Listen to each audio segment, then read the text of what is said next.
Le film commence avec un jeune étudiant nommé Andrew qui se prépare à aller à l'école tout en filmant tout avec sa nouvelle caméra. Son père frappe à la porte et exige d'entrer, mais Andrew le prévient qu'il enregistre tout ce qui se passe. Après cela, Andrew apparaît en train de parler avec sa mère, Karen, qui est très malade et passe presque tout son temps allongé dans son lit. Ensuite, Andrew quitte la maison et retrouve son cousin Matt qui l'emmène généralement en voiture à l'école. Bien qu'il dise ne pas aimer être filmé tout le temps, Matt finit par se prêter au jeu et commence à chanter dans la voiture. En arrivant à l'école, Andrew continue de tout filmer avec sa caméra. Sur le panneau d'affichage du lycée, il remarque qu'il n'y a que des affiches de Stephen Montgomery qui se présente comme président de la classe. Peu après, une étudiante apparaît en distribuant des tracts et en demandant des votes pour Stephen. Plus tard, Andrew filme les Pom-Pom Girls en train de s'entraîner. L'une d'elles le remarque alors et s'approche pour lui demander d'arrêter de filmer. Un peu plus tard, certains élèves commencent à insulter Andrew. Le groupe, mené par Wayne, manque de détruire sa caméra. Quand vient l'heure de partir, Andrew retourne à la voiture avec Matt. Son cousin commande qu'il y aura une fête ce soir-là et essaie de le convaincre d'y aller. Au début, Andrew refuse parce qu'il n'a pas l'habitude d'aller à des fêtes, mais Matt insiste. Quand il arrive chez lui, Andrew continue de filmer. À un moment donné, il filme quelques toxicomanes qui ont l'habitude de se réunir sur une petite place près de sa rue. Les hommes se rendent compte qu'il les filme et commencent à le poursuivre. Plus tard dans la soirée, Andrew regarde les enregistrements qu'il a faits lorsque son père, Richard, entre dans la chambre ivre. L'homme lui donne plusieurs gifles et lui dit qu'il ne doit jamais lui désobéir. Après cela, Andrew décide d'aller à la fête et emporte sa caméra avec lui. À la fête, Matt dit à Andrew qu'il doit apprendre à se débrouiller seul au lieu de le suivre toute la soirée. Il lui suggère de prendre une bière et d'essayer de parler à quelqu'un, mais Andrew répond qu'il ne boit pas. Malgré tout, Matt le laisse seul. Alors, Andrew commence à filmer tout ce qui se passe autour de lui. Pendant qu'il filme la fête, Andrew fait la connaissance de Casey, une jeune femme qui prend des photos pour son blog. En voyant la caméra, Casey lui demande s'il travaille dans la vidéo, mais Andrew explique qu'il filme seulement pour lui-même. À ce moment-là, Matt arrive parce qu'il est intéressé par Casey. Essayant de l'impressionner, Matt commence à dire que cette fête est pathétique. Peu après, Casey s'en va et Andrew se moque de son cousin. Ensuite, Andrew commence à filmer une jeune femme qui danse, mais le petit ami de la fille arrive et finit par frapper Andrew. Dehors, après la fête, alors qu'il nettoie la caméra après avoir été frappé, Andrew est abordé par Steve, l'un des élèves les plus populaires du lycée. Steve est accompagné de Matt. Il leur dit qu'il a trouvé quelque chose d'étrange qu'Andrew devrait filmer. Au début, Andrew hésite, mais Steve insiste jusqu'à le convaincre. En chemin à travers la forêt, Steve demande à Andrew d'allumer la lumière de la caméra. Peu après, les deux arrivent devant un mystérieux trou dans le sol. Là, ils trouvent Matt. Il raconte que tous ceux qui étaient là avant sont partis, mais qu'il a continué à entendre un bruit étrange venant de l'intérieur. Steve, sur un coup de tête, décide d'entrer dans le trou. Matt le suit immédiatement. Peu après, Andrew descend aussi, tout en disant que c'est une très mauvaise idée. Ensuite, les trois commencent à explorer l'endroit avec plus de précautions. Ils découvrent un tunnel relié au trou sans savoir où il pourrait mener. Plus loin, ils trouvent un objet étrange. Il s'agit d'une sorte de cristal brillant. Lorsqu'Andrew pointe la caméra vers lui, l'enregistrement commence à subir des interférences. Cela inquiète le jeune homme car il craint d'endommager son matériel, mais Matt lui dit qu'il achèterait une autre caméra si jamais il arrivait quelque chose. Le cristal émet une intense lumière bleue, mais lorsque Steve le touche, la couleur devient rouge.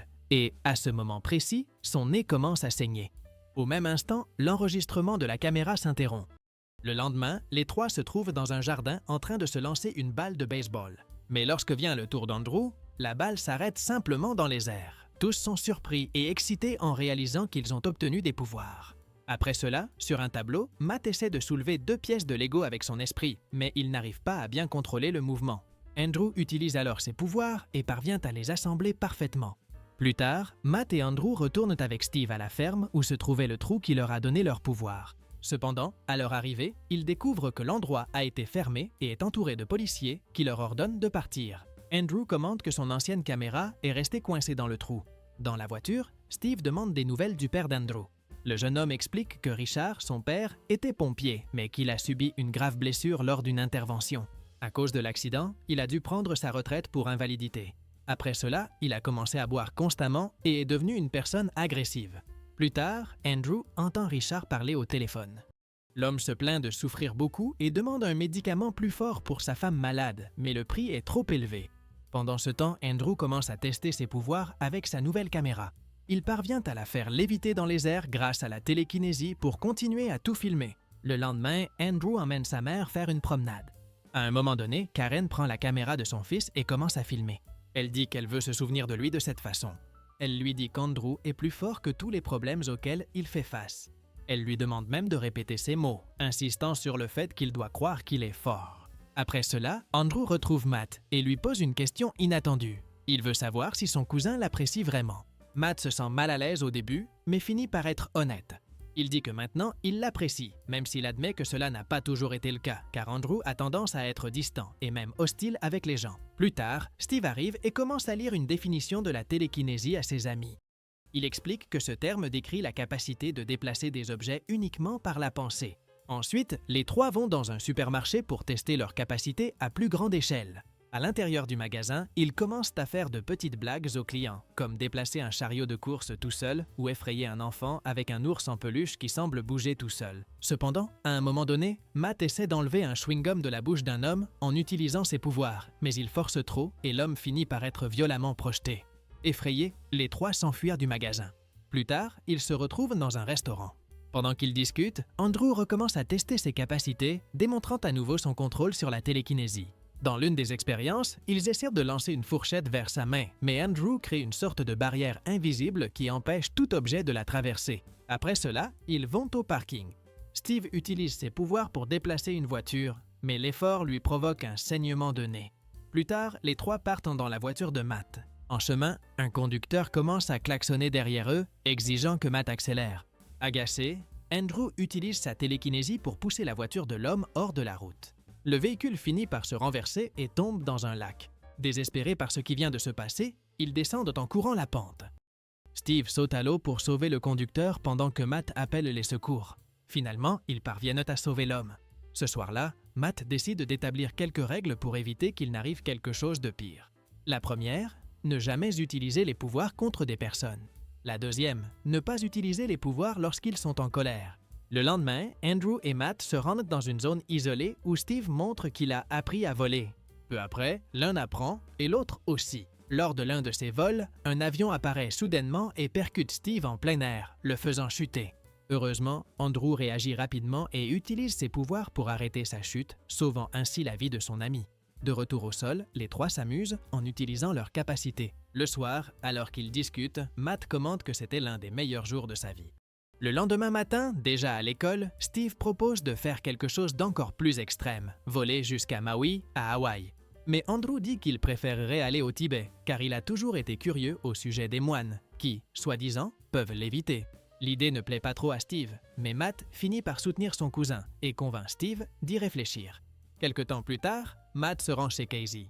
Il lui remet une enveloppe contenant de l'argent, expliquant qu'il a vu une campagne sur son blog et a voulu aider. Cependant, Casey lui rend l'argent. Elle lui dit qu'elle n'a pas besoin qu'il essaie de jouer les héros et que rien n'effacera son passé de brute. Matt tente de se justifier en disant qu'il a changé, mais elle lui claque la porte au nez. Pendant ce temps, Andrew et Steve discutent sur le toit d'un immeuble. Andrew raconte que lui et Matt étaient très proches avant le lycée, mais que tout a changé lorsque son cousin est devenu populaire. Steve l'écoute attentivement et éprouve de la compassion pour sa situation. Pour l'encourager, il l'invite à participer au spectacle de talent de l'école et suggère qu'il utilise ses pouvoirs pendant la représentation. Au début, Andrew n'est pas très convaincu, mais il finit par accepter. Steve va même jusqu'à lui prêter un costume pour qu'il le porte pendant la présentation. Lorsque Andrew s'apprête à quitter la maison pour l'événement, son père fait un commentaire suspect. Il lui dit qu'il le surveille parce qu'il a l'impression que son fils fait quelque chose d'étrange ces derniers temps. Peu après, Andrew arrive à l'auditorium de l'école pour participer à la présentation. Pendant le spectacle de talent, Matt filme tout avec la caméra d'Andrew lorsque Casey arrive avec sa propre caméra et est surprise de le voir là en train de filmer. C'est alors que la présentation d'Andrew commence. En utilisant la télékinésie, il fait semblant de réaliser des tours de magie. Il laisse d'abord tomber un jeu de cartes par terre, puis fait revenir les cartes en volant jusqu'à sa main. Ensuite, il fait léviter de petites balles qui finissent par frapper son assistant, Steve. Andrew marche même sur une corde et réalise plusieurs jongleries. Après l'événement qui le rend populaire, tout le monde se rend à une fête où de nombreux élèves veulent lui parler. Une jeune femme aux cheveux roux passe la soirée à ses côtés à jouer à un jeu où il faut lancer une balle pour la faire tomber dans un verre et obliger quelqu'un à boire. En utilisant discrètement ses pouvoirs, Andrew réussit tous ses lancers. À un moment donné, Andrew disparaît de la fête. Matt commence à filmer tout en commentant la façon dont son cousin est devenu le centre de l'attention. Peu après, Casey apparaît. Bien qu'il soit un peu ivre, Matt finit par lui avouer qu'elle lui plaît depuis la 2e année. Malgré tout, Casey accepte de partir avec lui. Pendant ce temps, Steve prend la caméra d'Andrew et se rend dans une chambre avec l'intention de le filmer dans une situation compromettante. Mais la jeune femme sort, contrariée, car Andrew ne s'est pas senti bien et a fini par vomir. Ensuite, Steve entre dans la chambre et voit la scène. Agacé, Andrew lui ordonne de partir. Pendant ce temps, à la maison, la mère d'Andrew lui demande de l'aider avec ses médicaments. Profitant du moment, Richard commence à fouiller dans les affaires de son fils et trouve la nouvelle caméra. Furieux, il accuse Andrew de dépenser de l'argent alors que sa mère a besoin d'un médicament coûteux. Andrew explique que la caméra était un cadeau de Matt, mais Richard ne l'écoute pas et commence à l'insulter, disant qu'il est pathétique de croire que les personnes qui apparaissent dans ses enregistrements sont ses amis. Fatigué de tout, Andrew finit par affronter son père et l'insulte. Richard essaie de l'attaquer et parvient même à le jeter au sol, mais Andrew utilise ses pouvoirs et le met à terre facilement. Ailleurs, Matt passe la nuit avec Casey après la fête. Cependant, son nez commence à saigner, conséquence de l'utilisation excessive de ses pouvoirs. Plus tard, Steve trouve Andrew en train de voler parmi les nuages pendant un orage. Andrew lui demande de le laisser seul, mais Steve insiste pour lui parler et lui demande s'il est responsable d'un accident sur la route. Andrew ne répond pas. Alors, Steve demande si son père l'a attaqué. Andrew lui dit que Steve n'a jamais été vraiment son ami et qu'il ne s'inquiète pour lui maintenant que parce qu'ils ont tous des pouvoirs. Alors qu'ils se disputent au milieu de l'orage, un éclair surgit soudainement et frappe Steve. Le lendemain, on célèbre les funérailles du jeune homme, qui n'a pas survécu à l'impact. Pendant les funérailles, Matt confronte Andrew et exige de savoir ce qui s'est réellement passé cette nuit-là. Mais Andrew refuse d'expliquer quoi que ce soit. Au lieu de répondre, il s'envole simplement avec sa caméra. Plus tard, Andrew s'excuse auprès de Steve d'avoir perdu le contrôle de ses pouvoirs et se montre profondément affecté. Malgré tout, il retourne à l'école où certains élèves commencent à l'insulter à cause de ce qui s'est passé à la fête. Quand l'un d'eux le provoque, Andrew utilise ses pouvoirs pour lui arracher plusieurs dents, puis les montre dans un enregistrement. Après cela, il enregistre un message pour la caméra. Il dit qu'il a lu des choses sur les super prédateurs. Selon Andrew, les êtres humains dominent le monde parce que personne ne peut leur faire face grâce à leurs armes. Pour lui, cela signifie que les plus forts font simplement ce qu'ils veulent. Plus tard, Matt se rend chez Andrew pour le confronter à propos de ce qui s'est passé à l'école. Andrew essaie d'éviter la conversation en disant qu'il doit sortir acheter les médicaments de sa mère. Les deux finissent par se disputer et Matt décide de partir. Peu après, Andrew se rend dans une pharmacie pour acheter le médicament, mais le pharmacien lui explique qu'il coûte 600 $ et qu'il doit payer avant de le recevoir. Sans argent et déterminé à l'obtenir, Andrew prend l'ancien uniforme de pompier de son père. Il se rend ensuite à l'endroit où se réunissent certains toxicomanes. En utilisant la télékinésie, il les met tous à terre et prend l'argent dans leur portefeuille. Mais lorsqu'il compte l'argent, il se rend compte que ce n'est toujours pas suffisant pour acheter le médicament. N'ayant pas beaucoup d'options, il décide de commettre un vol plus important. Andrew entre dans un magasin avec l'intention de prendre l'argent de la caisse. L'employé prend une arme et s'approche du jeune homme. Pour se défendre, Andrew lance le fusil contre une bonbonne inflammable qui se trouvait sur place. La collision provoque une grande explosion. Andrew parvient à survivre à l'explosion, mais il est grièvement blessé et transporté à l'hôpital. Là-bas, Richard apparaît en pleurs. Au début, il semble inquiet pour son fils, mais il devient vite évident qu'en réalité, il est désespéré parce que Karen a quitté ce monde pendant qu'il était parti à sa recherche. Rempli de rage, l'homme tient son propre fils pour responsable de ce qui s'est passé et commence à crier. Andrew se réveille au milieu de la dispute et, submergé par la fureur, perd le contrôle de ses pouvoirs, provoquant une explosion au loin. Pendant ce temps, Matt est à une fête lorsque soudain son nez commence à saigner. En se rendant compte que quelque chose ne va pas avec Andrew, il décide d'aller le chercher et quitte les lieux accompagné de Casey. À la télévision, une information annonce qu'une explosion vient d'avoir lieu et que les autorités pensent qu'elle a été causée par une bombe. Lorsque Matt et Casey arrivent à l'hôpital, ils voient Andrew utiliser ses pouvoirs pour projeter son propre père du haut du bâtiment. Sans réfléchir, Matt s'envole et parvient à attraper Richard avant qu'il ne touche le sol.